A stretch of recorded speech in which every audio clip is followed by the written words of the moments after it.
చంద్రబాబు తన కొడుకుని జాకీలేసి లేపుకోవడానికి ప్రచారం కోసం 20 కోట్లు ఖర్చు పెట్టి దావోస్ వెళ్ళి ఉత్త చేతులతో వచ్చాడు అంటూ వీళ్ళు మాట్లాడుతున్న మాటలు వైసీపీ నాయకులు, ముఖ్యంగా చూస్తే అమర్నాథ్ మాట్లాడుతున్న మాటలు ఎలా చూడాలంటారు వాటిని?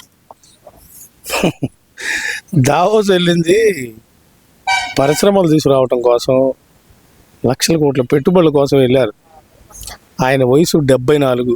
నువ్వు గమనించావు అమర్నాథ్, అక్కడ ఉన్న 7 6 షట్టర్లు కప్పుకున్నారు.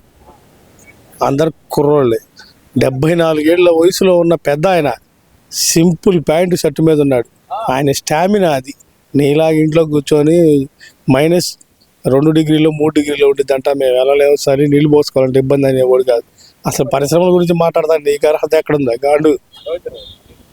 పరిశ్రమలు తేవాలని పట్టుదల సంకల్పం ఉన్నోళ్ళు. ముఖ్యమంత్రి ఆయన కొడుకు అయినటువంటి ఐటీ శాఖ మంత్రి, విద్యాశాఖ మంత్రి అయినటువంటి లోకేష్ గారు ఇద్దరు వెళ్ళి ఆంధ్రప్రదేశ్ కోసం దావోస్ నడివీధుల్లో తిరిగారు. ట్రాఫిక్ ఆగిపోయినా సరే కాంగ్రెస్ మీటింగ్ హాల్కి వెళ్ళడానికి నారా లోకేష్ గారు నడిచి వెళ్ళాడు. వాళ్ళ నిబద్ధత అది. నీకేందో తెచ్చావు, వెళ్ళావు, ఆడికి వెళ్ళావు, ఇంట్లో దావోస్ వెళ్ళావు అంటే ఆడికి వెళ్ళావు. దావోస్ వెళ్ళావు, ఊరకు హోటల్లో తిని బయట టీ తాగుతానికి వెళ్ళి వచ్చావు. ఏం ఒక్కటి రాలా, పైసా రాలా ఆదాయం. నువ్వు కూడా తెచ్చావు పరిశ్రమలు. ఏం తెచ్చావు? 4 కంపెనీలు తెచ్చామన్నాడు.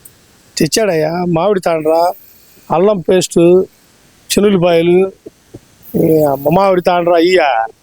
మీరేదో మార్కెట్లో కూరగాయలు అమ్ముకున్న వాళ్ళని తీసుకెళ్ళి మంత్రి చేస్తే ఇట్టానుండి అయ్యొత్తే ఉడుకున్న ఆదాయం ఉందంటే ఉపయోగం ఉందా? అది ఇవన్నీ చెప్పారు, బాగానే ఉంది. చిన్న చిన్న వృత్తులను ప్రమోట్ చేసుకునే భాగంగా చేపల కొట్లు తీసుకొచ్చారు, మటన్ మార్టులు తీసుకొచ్చారు, చికెన్ మార్టులు తీసుకొచ్చారు. ఎన్నడూ చూడని విధంగా స్వయాన జగన్మోహన్ రెడ్డి చెప్పిందే ఇది. నేను కడపలో రొయ్యలు చూస్తానని కళ్ళ కూడా కలలేదు నేను ఆయన అన్నాడు. మరి అంత అభివృద్ధి చేసిన వాళ్ళని మీరు ఏం చేయలేదని ఎలా అనగలరు? అసలుకి వాళ్ళకి కావాల్సింది అయ్యేగా, తలకాయ మాంసం కాళ్ళే కావాల్సింది. పరిశ్రమలు, యువతకి ఉద్యోగాలు, రాష్ట్ర అభివృద్ధి కోసం చేసే పని ఏమి లేదు. సిగ్గు లేకుండా ఆ శ్రీరెడ్డిని, రోజాని ఇలా పెట్టుకొని చేపల వృద్ధి వాళ్ళు పెట్టుకొని వ్యాపారం చేస్తున్నారు. మీరు అసలు మీరేం మనుషులు రా నాయన? ఆంధ్ర రాష్ట్ర భవిష్యత్తు కోసం పరిగెత్తే మనుషులు వాళ్ళు. ఆంధ్ర రాష్ట్రాల్లో ఉన్న గంజాయి బొంజాయి అమ్మి వాళ్ళకి మందులోకి చేపలు, రొయ్యలు ఎలా సప్లై చేయాలని చూసేవాళ్ళు మీరు. వాళ్ళని విమర్శించే అర్హత కూడా లేదు అమర్నాథ్. తప్పుడు మాటలు మాట్లాడకుండా మీరు ఎన్ని పుల్లలు పెట్టినా ఏం లేదు, అయిపోయింది. గుడివాడ అమర్నాథ్ అన్నాడంటే బాగానే ఉంది ఐటీ మినిస్టర్ గా. మరి పర్యాటక శాఖ మంత్రి రోజా కూడా అదే మాట అంటుందిగా. మరి ఇప్పుడు అయ్యా అసలు ఒరిజినల్ ఏం మనిషిరా ఆయన. అసలు సిగ్గు శరం ఉందా? పర్యాటక శాఖ మంత్రి చేశావు, అయ్యన్న పాత్రుడు వాడు అనలా? అమ్మ మా ఊర్లో పర్యాటక శాఖ బాగుందంటే నా సొగసుడు మాయా అందంట. అన్నావుగా నువ్వు, అనపోతే పెద్ద ఆయన అండగా. పరిశ్రమలు తేవాలంటే దానికి సంకల్పం ఉండాలి. నువ్వు కూడా డబ్బు సంపాదించుకోవడం కోసమే వచ్చావు. జగన్మోహన్ రెడ్డి ఉన్ననాళ్ళు తిరుపతి వెళ్ళి ప్రతిసారి ఒక 40 మంది 50 మంది తీసుకెళ్లి డబ్బు సంపాదించుకున్నారు. కావును మీరు కళాకారులే కదా. కార్యకర్తలు అయి ఉండొచ్చు కదా, కార్యకర్తలకు దర్శనాలు చేయించుండొచ్చు కదా, తప్పేముంది దాంట్లో? వారానికి 200 మంది తీసుకెళ్తారా కార్యకర్తల్ని? వాళ్ళు వెళ్ళలేరా? ఏం వచ్చా తీసుకెళ్ళింది ఫస్ట్ నుంచి. అంతకుముందు తిరుపతి వెంకటేశ్వర స్వామి దగ్గర 1000 మంది వెళ్ళేవాళ్ళు దగ్గర నుంచి వారం. ఇప్పుడు ఏం వచ్చిన కాడి నుంచి డబ్బులు పెట్టి 10,000 కాడి టికెట్ వసూలు చేసి డబ్బులు. అసలు నువ్వు మా తెలుగుదేశం పార్టీలో ఉన్నప్పుడు చక్కగా పంజాబ్ డ్రెస్ వేసుకొని సైకిల్ దొక్కేదాన్ని, సన్న తీగలాగా ఉండేదాన్ని. ఇప్పుడు ఉండవు, లాంఫారం బర్రెలాగా ఉండవు. సిగ్గు శరం ఉండాలా. నీకు మాట్లాడకుండా ఏది పడితే అది మాట్లాడుతున్నావు. మాటకు ముందు చంద్రబాబు నాయుడు మీకు పరిపాలన చేత కదా, రాజీనామా చేయి. నువ్వు రాజీనామా చేయమంటే చేయడానికి వాళ్ళు ఏమన్నా సెలవుమని అనుకున్నావు ఏంది? ముఖ్యమంత్రి సెలవుమనేగా కూర్చోమ్మ, అంతేగా ఆ టైప్ ఆయన. ఇది ఆయన అటు కూర్చోబెట్టింది. అట్లానే రాజీనామా చేయమనగానే చంద్రబాబు నాయుడు గారు రాజీనామా చేయాల. సిగ్గుండాల. వారకం డబ్బా పౌడర్ కొట్టుకొని నువ్వు దగ్గర 55-60 ఏళ్ళు వచ్చినాయి. అసలు నీ అవతారం చూసావు ఎప్పుడన్నా? ఆడవాళ్ళు ఎవరన్నా చక్కగా బాదం పాలు, వేడి నీళ్ళు, నిమ్మకాయ రసం అవి తాగుతారు. ఫుల్ వాటర్ తాగుతావు, మందు తాగి నీ ఇష్టం వచ్చినట్టు ఇస్తావు ఇంటర్వ్యూలు. నువ్వు చేసేది. నీ స్థాయి ఏంది అసలు నువ్వెంత? నీ స్థాయి ఏంది? నీ బతుకేంది? నువ్వెవరు? అర్థమైందా? కర్మ ఫలితం అంటే ఇదే. నువ్వు చేసిందే నీకు వచ్చింది.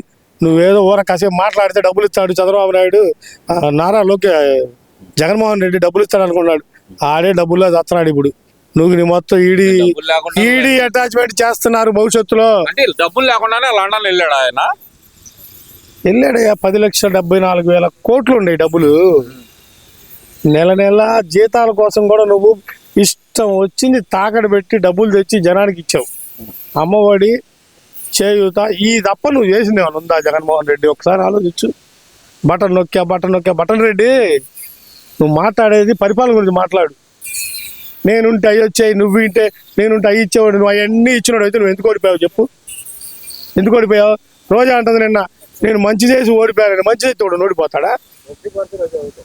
అమ్మ నువ్వు, నీతో పాటు నీకు ఒకటి ఉందా, నరసరాపేట ఆర్మని పెట్టా లక్ష్మీపార్వతి, సరిపోయారు ఇద్దరు. అయితే లక్ష్మీపార్వతి గురించి మాట్లాడారు కాబట్టి ఒక చిన్నది, మొన్న ఎన్టీఆర్ గారి వర్ధంతి సందర్భంగా ఒక వ్యాఖ్య అయితే చేసింది అనుకుంటూ, పాప ఆ ఫోన్ నెంబర్ ఎవరో తెలుగుదేశం సోషల్ మీడియాలో పెట్టి ట్రోల్ చేస్తున్నారంట, ఆమెకు అర్ధరాత్రి పూట ఫోన్లు చేసి తిడుతున్నారంట. ఏంటి రచ్చేంది అసలుకి? ముందర ఒక రకంగా చెప్పాలంటే ఎన్టీఆర్ గారి భార్యను కూడా తెలుగుదేశం పార్టీ వాళ్ళు వదలట్లేదంటూ ఆమె బాధపడి కన్నీళ్లు పెట్టుకుంటుంది. అల్లుడు నువ్వైనా నన్ను కాపాడవా అని చెప్పి బ్రతిమలాడుకుంటుంది. ఎలా చూడాలంటారు దీన్ని అసలుకి? అల్లుడు ఎవరు? చంద్రబాబు నాయుడు. ఆమె ఫోన్లో ఎవడు చేస్తాడా? నువ్వు రిటైర్డ్ అయిపోయావు, పెన్షన్ వస్తుంది నీకు. నువ్వు రిటైర్డ్ అయినా కూడా నీ కోసం ఫోన్ చేసేవాడు ఎవడన్నా ఉన్నాడా? నీ కోసం ఫోన్ చేసేవాడు ఒక్కడు ఉన్నాడు, వాడు వినుకొండ కోటిగాడు. వాడే నీవు తప్ప వాడు తప్ప ఎవడు చేయడు. అసలు వాడికి ముందు కళ్ళు పరీక్ష చేయించండి. వాడు నీ దగ్గర డబ్బును చూస్తున్నాడు. ఏదో నువ్వు ఫోన్లు చేయగానే నువ్వు నా కోసం ఫోన్లు చేస్తా, గబ్బు మొండ నీకు ఫోన్లు చేస్తాడు ఎవడన్నా? సిగ్గుండాలా? చంద్రబాబు నాయుడు నువ్వే కాపాడంటావా? చంద్రబాబు నాయుడు ఎన్ని తిట్టావు నువ్వు? ఎన్టీఆర్ పేరు మార్చారు, ఎన్టీఆర్ హెల్త్ యూనివర్సిటీ అని.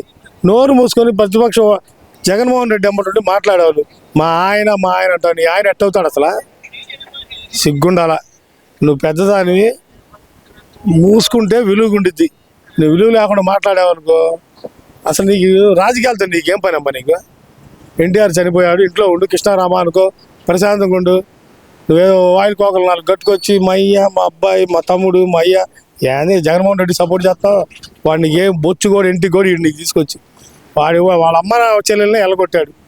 నువ్వు మా జగన్బాబు అంటావు. జగన్బాబు నీకేం పెట్టడు. బిడ్డ లాంటి వాడు అని చెప్పింది కదా. ఎవడికి బిడ్డ ఆయన? ఎవడికి బిడ్డ? నా బిడ్డ లాంటి వాడు జగన్మోహన్ రెడ్డి అని చెప్పి. లక్ష్మీపార్వతికి బిడ్డ, లేకపోతే ఆంధ్రప్రదేశ్లో ఉన్న ప్రజలకు బిడ్డ? ఎవడికి బిడ్డ? బిడ్డ ఏంది అసలు? సిగ్గుండాలి బిడ్డ అనేది మాట అసలు. అది నాయకుడు అనేవాడు అందరూ సమానం చూసుకోవాలి. సిగ్గు జల్ల నా ఎస్సీ, నా బీసీ, ఇంతమంది ఇన్ని సోది చెప్పావు నువ్వు. మరి ఎందుకు ఓడిపోయావు జగన్మోహన్ రెడ్డి? నువ్వు గెలవాలంటే 10 సూత్రాలు మా దగ్గర ఉంటాయి. అవి చేస్తే ఒక 15 సంవత్సరాల తర్వాత అయినా ఏదన్నా ఒక 20% అవకాశం వస్తుంది నీకు.